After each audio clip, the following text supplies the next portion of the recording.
ध्यान की अवस्था में रहेगा। अभी भी लग रहा है गुरुदेव एक हाँ, एक एक अंग सबका उस युग में छूट गया, सभी का, वो ध्यान की अवस्था में रहेगा। हर चीज़ पर पल गुरुदेव, सूरज तो था ही नहीं। हर चीज़ बहुत अच्छा, हर चीज़ पर पल। तारे धीरे धीरे करके लाल हो गए, रफ्तार बहुत तेज से हरे सुरंग से रफ्तार, आकाश गंगा दाहिने साइड दिखी, लेकिन वो उल्टी घूम रही थी। उसकी गति बाएं से 90 क्लॉकवाइज थी आकाश के, और वहाँ पर कुछ दिखा नहीं, लेकिन ऐसा फील हो रहा था कि 7-8 तपस्वी लीन है। आवाज़ आपकी आ रही, आने का मन नहीं, और अभी भी गुरुदेव ऐसा लग रहा है कि यहाँ भी है वहाँ भी है। यस,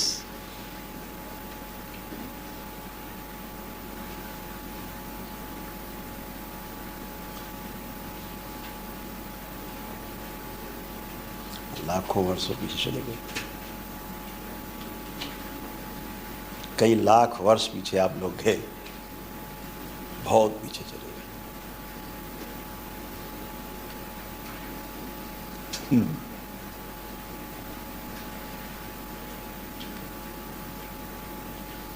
अच्छा है। किसको किसको एक्सपीरियंस हुआ? एक्सपीरियंस किसको किसको हुआ? Or had experiences? Yes. Kdo z vás měl nějakou zkušenost? बढ़िया, जबरदस्त।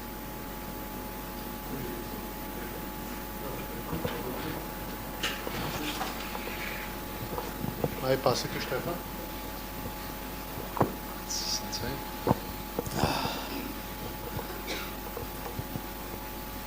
Mám jednu zkušenost, jestli můžu. Obrázku bylo mnohem méně, ale střídaly se tam různé vesměs bojové scény a šlo to až někam do nějakého období doby ledové. Tam to někde končilo. Občas jsem měl pocit, že vidím, jak někoho třeba trefím kyjem a to bylo zvláštní, ale jinak pocit, že pořád strašně rychle, aniž bych to vnímal, viděl kolem sebe, tak strašně rychle někam frčím. A to je asi zkušenost moje.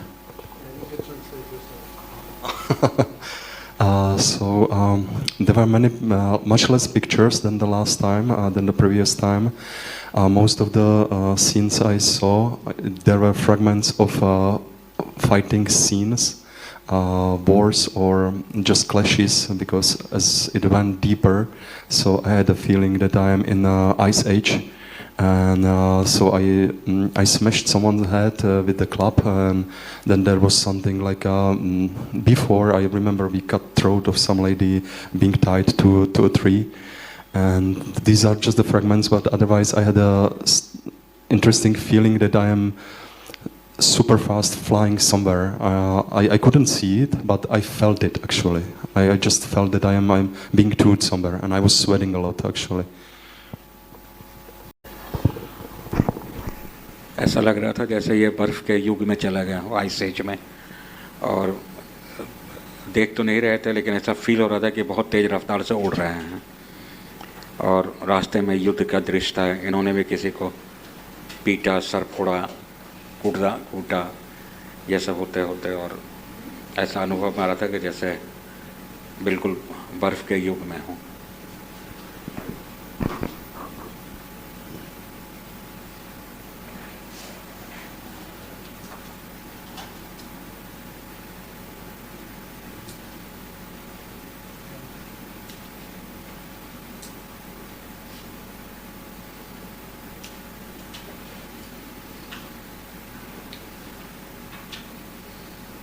Any questions? किसी का कोई प्रश्न? इधर तो सबकी कलम चल रही है, लेकिन उधर किसी का कोई क्वेश्चन, कोई प्रश्न, साधना से संबंधित कोई भी शंका, कोई प्रश्न?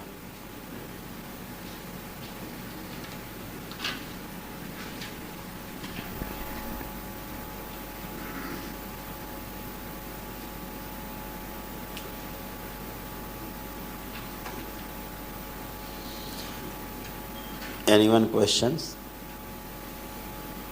Any questions? Nějaké dotazy?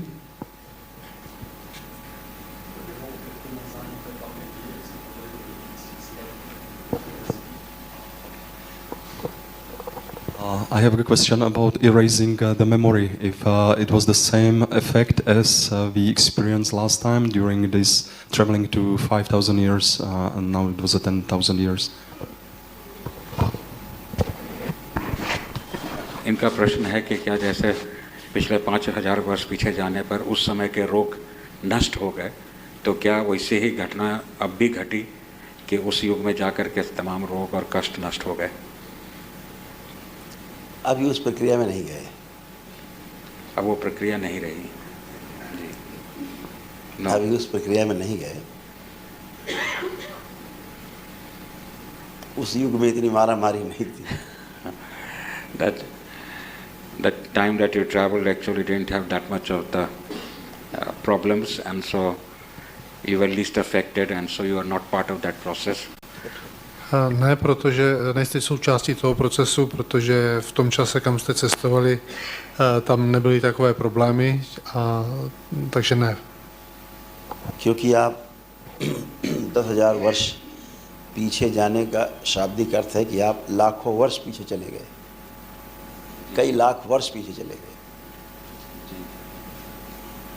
तो ये मारा मारी इतना नहीं था।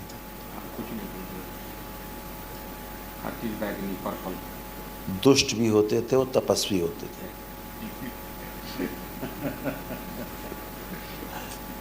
वो भी साधक ही होते थे। केवल सोच का फर्क था। संप्रदाय अपने अपने हिसाब से बने हुए थे, लेकिन सब साधक ही थे, सभी साधक थे उस पीरियड में। अभी तक अंश अटका पड़ा है गुरुदेव। वो रहेगा, वो तो रहेगा, सभी का है अंश। तो होता ही है, जहाँ भी जिस भी युग में जिस भी कालखंड में आपका जन्म होता है, आज से पीछे हजारों लाखों जन्म हुए हैं, सभी जगह अंश तो छूट ही जाता, रहता ही है, सभी जगह रहता है।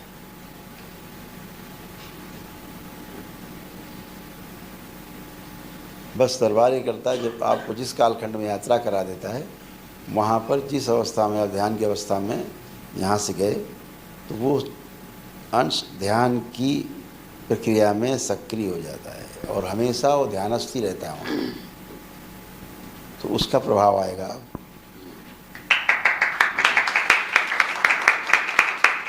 इसलिए यहाँ बहुत अच्छा फील नहीं होगा। बहुत रूखापन सा है, रूखापन है, रूखी रोटी है। यस, यही है, सूखी रोटी, यही है, सूखी रोटी। और उसका प्रभाव आता रहेगा, धीरे धीरे ये प्रभाव दरबार भी आपके पीछे कर देगा। गुरुदेव, स्टार्टिंग जो हुई थी, सफ़ेद गाय का जो केंद्र है, वहाँ पर तेजी से इंटर किए थे। सफ़ेद गाय पूरे कुबड़ वाली, मतलब हम्प वाली, उसके केंद्र से यात्रा, सूर्य नाड़ी, उसके अंदर घुस करके फिर यात्रा शुरू हुई। हाँ, ये तो दरबार हमने एक बार का आपको जिक्र किया था प्रसंग का, माता के, कि हमने जब पूछा था बाबा से, हाँ, कि बाबा मनुष्य का जो जन्म हुआ है वो कहाँ से हुआ, पहला जन्म कैसे हुआ होगा, जो उत्तर दिया था उन्होंने यही कहा था कि मुझे ऐसा लगता है कि गाय के पेट से मनुष्य का जन्म हुआ है, पहले मनुष्य के। तो आज अनुभव में ही आया, वापसी यात्रा में खूब तेजी से चक्र बने और उसमें अंदर चले गए, और उसके बाद फिर पीछे की यात्रा शुरू। क्योंकि आप पूरी मनुष्यता का अनुभव कर पा रहे थे जी, ठीक है ना। तो उसका प्रमाण भी हमको मिला, जब हमने बताया कि माँ के गर्भ में जिस जीवाणु से बच्चे का लालन पालन होता है, गर्भस्थ शिशु बढ़ता है, गर्भ में पुष्ट होता है, वो जब बच्चा पैदा होता है तो वो जो माँ के दुग्ध में भी वही जीवाणु होता है, जिससे बाहर भी आकर के उसका लालन पालन होता है, जब माँ का दूध पीता है बच्चा, उसमें भी वही जीवाणु होता है। और यही जब माँ को दुग्ध नहीं होता तो देसी गाय के दूध में भी यही जीवाणु पाया जाता है। पूरे संसार में केवल एक यही ऐसा जीव है, गाय, जिसमें वो पोषक तत्व पाया जाता है, जीव पाया जाता है कि अगर मनुष्य के बच्चे को दूध ना मिले तो देशी गाय के दूध को अगर उसको पिलाया जाता है तो बिल्कुल माँ के ही समान होता है, इसीलिए गाय को माँ कहा गया। एक क्वेश्चन आया उज्ज्वल की तरफ से कि हमने ये नहीं बताया कि अपनी स्मृतियाँ कैसे नष्ट करें। मैंने बताया था कि इसका अभ्यास करा रहे हैं, और ये भी बताया, ये नहीं बताया कि ऐसे नष्ट हो गई। आप लोगों ने जो आ उ माँ का पॉजिटिव एंट्री करके निगेटिव को बाहर किया, यही स्मृतियाँ नष्ट करने का साधन है। बच्चे पूछ रहे हैं, जाते हैं हाँ देखते हैं लेकिन याद नहीं रहता है, मेमोरी, तो मेमोरी डिस्ट्रॉय करने के लिए दरबार ले जाता है उस कालखंड में मेमोरी बनाने के लिए नहीं ले जाता है। लेकिन गुरुदेव इस यात्रा में सब जो द्वापर वाली किसी को याद नहीं रहेगा। द्वापर वाली भूल गए। नहीं, द्वापर वाली तो सब भूल गए, सब लोग। त्रेता वाली सब भूल जाएंगे कभी समय रहा तो सतयुग में ले चला जाएगा, तो वहाँ जो जो आप लोगों ने किया, वहाँ की जितनी स्मृतियाँ हैं वो भी नष्ट हो जाएंगी।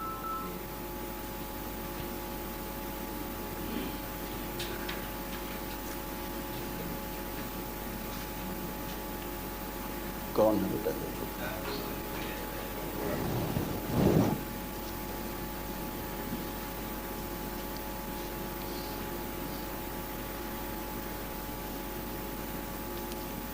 बहुत अच्छा है, आप लोग धीरे धीरे धीरे धीरे बढ़ते रहें के कदम। और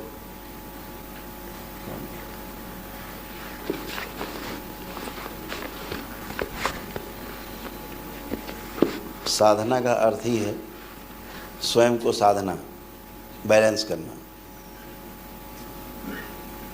साधना कोई क्रिया नहीं है, क्रिया का दृष्टा होना, क्रिया का साक्षी होना साधना है। और जितना हम गहराई से दृष्टा भाव को स्थिर रख पाते हैं, उतना हमारा स्तर ऊंचा होता जाता है।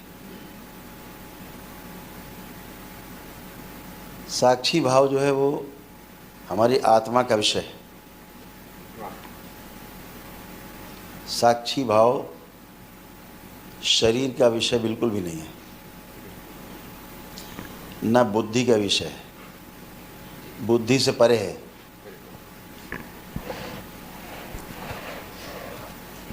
तो आत्मा के बाहर जो चार सहयोगी उसके हैं, बुद्धि, चित्त, वृत्ति और मन,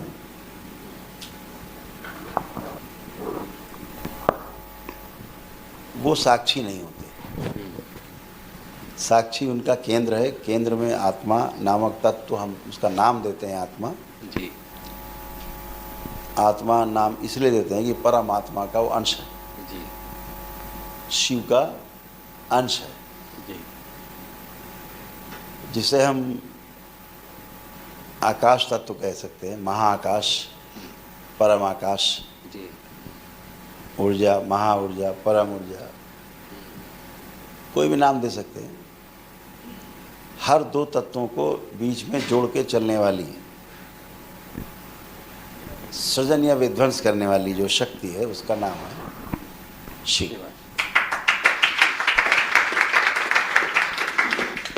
इसलिए शिव को कहा गया कि वो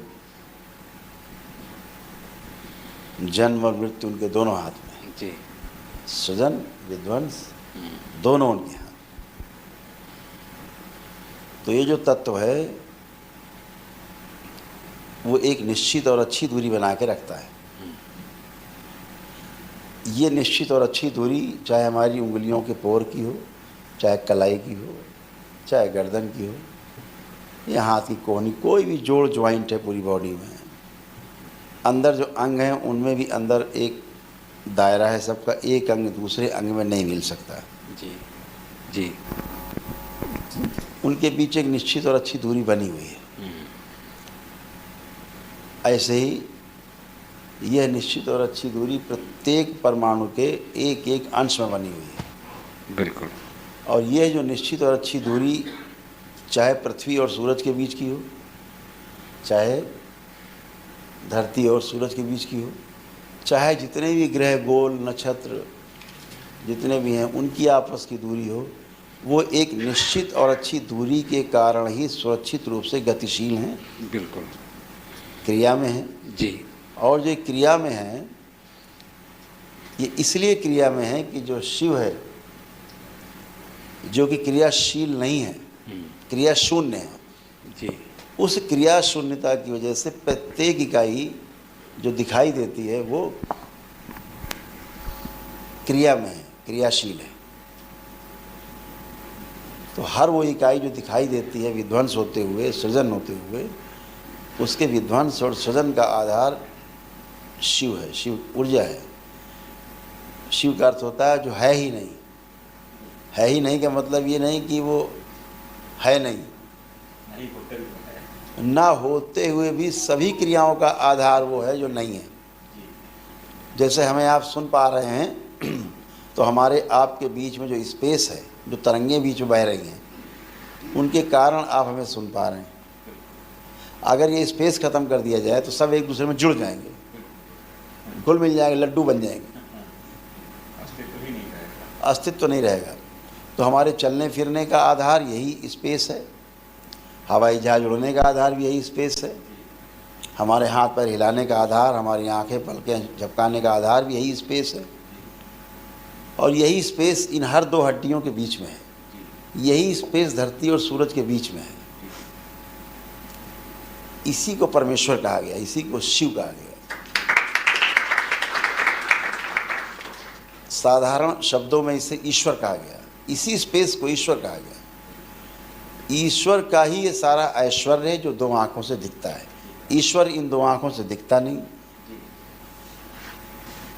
उसकी दृष्टि इधर देखने की, और जो इन दो आंखों से दिखता है वो इस ईश्वर का ऐश्वर्य है, बना हुआ है।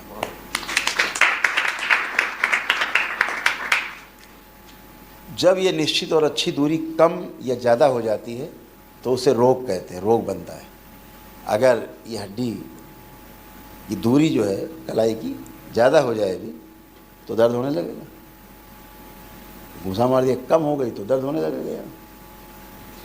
तो कम या ज़्यादा होना, सूरज का और धरती की जो दूरी है अगर थोड़ी सी कम कर दी जाए, धरती नष्ट हो जाएगी।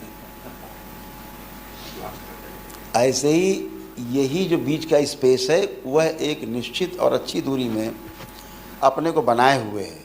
प्रकृति, जितने भी जीव जगत हैं, पदार्थावस्था, प्राण अवस्था, जीव अवस्था, मानव अवस्था जो ज्ञान की इकाई है, ज्ञान से संचालित होता प्रत्येक व्यक्ति, ज्ञान अवस्था, पिछली जो तीन इकाई हैं, पदार्थ अवस्था, प्राण अवस्था और जीव अवस्था, ये प्रकृति के अनुरूप हैं। कहीं प्रकृति को नहीं छेड़ते, प्रकृति के अनुसार ही चलते। नदियाँ अपने हिसाब से बहती हैं, हवाएं अपने हिसाब से चलती हैं, पहाड़ अपने हिसाब से बने हुए हैं, ज्वालामुखी अपने आप फटती है, सब कुछ, सारी बरसात अपने आप होती है, सारा कुछ, समुद्र अपने आप हिलोरे मार रहा है। Everything is in order, everything in order, सब कुछ अपनी व्यवस्था में है। कोई भी एक दूसरे में अवरोध पैदा नहीं करता, सारा को एग्जिस्टेंस है, सब एक दूसरे को सहयोग करते हैं, सारा सह अस्तित्व है। केवल मनुष्य ही एक ऐसी इकाई है जो पूरी सृष्टि की व्यवस्था में अवरोध पैदा करता है। पहाड़ काटने का काम आदमी का, ये कोई पशु पक्षी चिड़िया जानवर नहीं करते। पहाड़ सारे काट डालने का काम मनुष्य का, सारे पेड़ पौधे काट डालने का, जंगल काटने का काम मनुष्य का, सारे जितना धरती का नीचे से निकाल के कोयला ऊपर ले आओ, जला डालो, तेल निकाल दो, जला डालो, ये सब काम मनुष्य का। प्रकृति के हर काम में अड़ंगा लगाना, बाधा पैदा करना, ये काम मनुष्य का। इसलिए इस सृष्टि में जब भी कभी विनाश होगा तो सबसे पहले मरने वाली जो इकाई होगी वो मानव इकाई होगी। मनुष्य सबसे पहले मरेगा।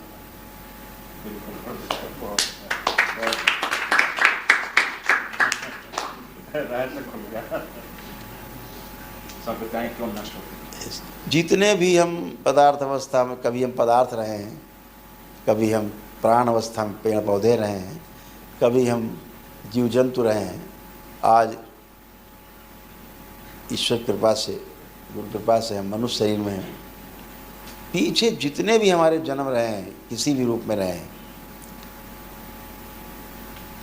उन सब की स्मृति इस वर्तमान शरीर के साथ संबद्ध है। कारण शरीर में पूरा गठजोड़ है, पूरा जोड़ है।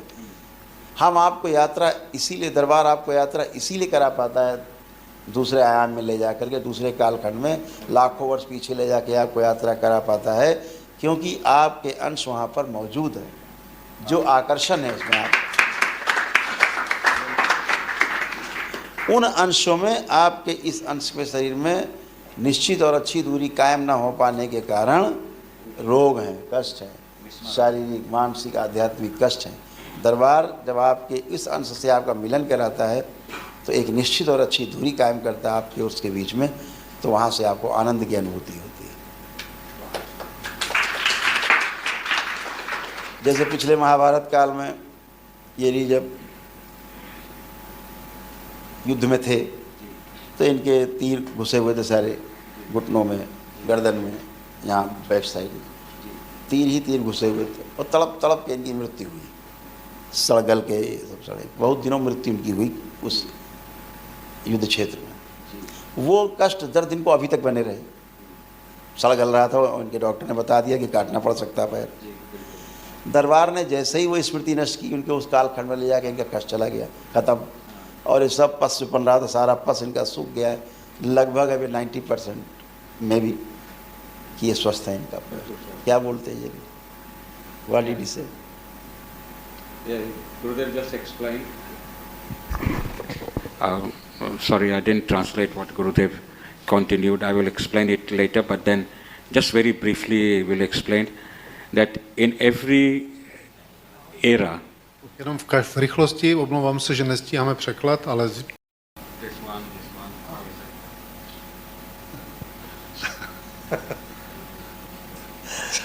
एक योद्धा के रूप में अच्छा युद्ध लड़ा भीष्म पितामह के सहयोगियों के रूप में, दाएं बाएं सेना में, टुकड़ी में, अलग अलग टुकड़ी में। जैसे मेरा के कष्ट थे, ये भी योद्धा थी, पुरुष के रूप में थी उस महाभारत काल में, तो ये भी युद्ध लड़ी। इनको भी जो एक पीछे से तलवार एक थी, पेट से घुस करके और पीछे यहाँ निकली थी, तो इसलिए जलन होना, दर्द होना, इन्फेक्शंस, ये सारे इनको बने रहते थे, बैक में भी बने रहते थे मेरा को। बट अब नहीं, उस कालखंड में यात्रा के बाद वो कष्ट भी मेरा के नष्ट हो गए। गुरुदेव, इन्होंने उस यात्रा में एक चीज़ और भी बताई थी कि बहुत बड़ा बी हाइव जो मधुमक्खी का छाता था, but it was like in this shape and not in this shape, right? Yes, and I just meditated, could find it out, because that was the army's structure of army structure, correct, सही देखा। and that because you were on the same side, so both of you in your journey saw the beehive, which was actually the army different battalions, army battalion. It looked like bee because इतनी भीड़ थी, view रचना थी वो। गुरुदेव, वो आज सुबह देखा था वो कि वो चीज़, दोनों का एक चीज़ कैसा है, तो फिर व्यू रचना देखी क्या, अच्छा ऐसे व्यू रचना थी। तो अब घुटने ठीक हैं? Any pain, any problem? No? All cure.